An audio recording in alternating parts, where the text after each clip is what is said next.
ኢየሱስ አዲሱን ታዳሚዎቻችንን በደስታ ይቀበላል። መልካሙ ዛፍ መልካም ፍሬ ያፈራል የፍቅር ቃልና ተግባር ነው።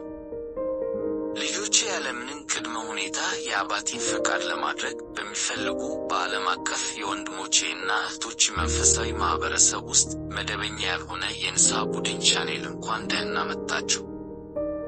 እኔ የወይን ግንድ ነኝ፣ እናንተም ቅርንጫፎች ናችሁ። ትእዛዜን ብትጠብቁ በፍቅሬ ትኖራላችሁ፣ ብዙ ፍሬም ታፈራላችሁ። ያለ እኔ ምንም ልታደርጉ አትችሉም።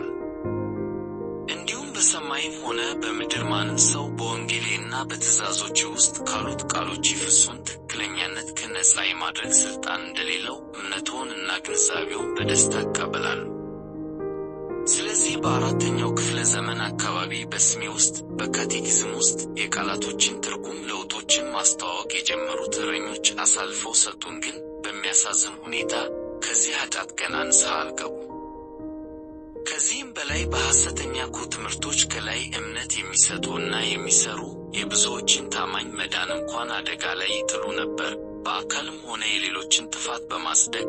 ምክንያቱም የቤተ ክርስቲያኔ ከፍተኛ መሪዎች ከሚደግፉት ከኃጢአት ከማንኛውም ድርጊቶች በግልጽ ንስሐ መግባት በጣም ከባድ ነው።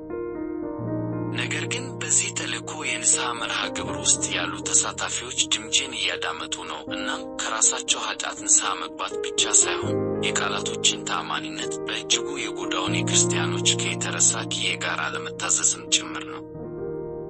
በተጨማሪም ፊቴን ከልብ የሚፈልጉትን ሕሊና ለማንቃት ይሞክራሉ እና ይህ ክህደት ያደረሰውን አንዳንድ ጉዳቶች እንዲያስተካክሉ ይጋብዛሉ። ዓለም አብ እንደላከኝ እንደገና እንዲያምን ታዛዥነቶ የወይን እርሻዬን ወደ ሐዋርያዊ ሁኔታው ለመመለስ ካለብኝ ፍላጎት ጋር አንድ ያደርጎታል።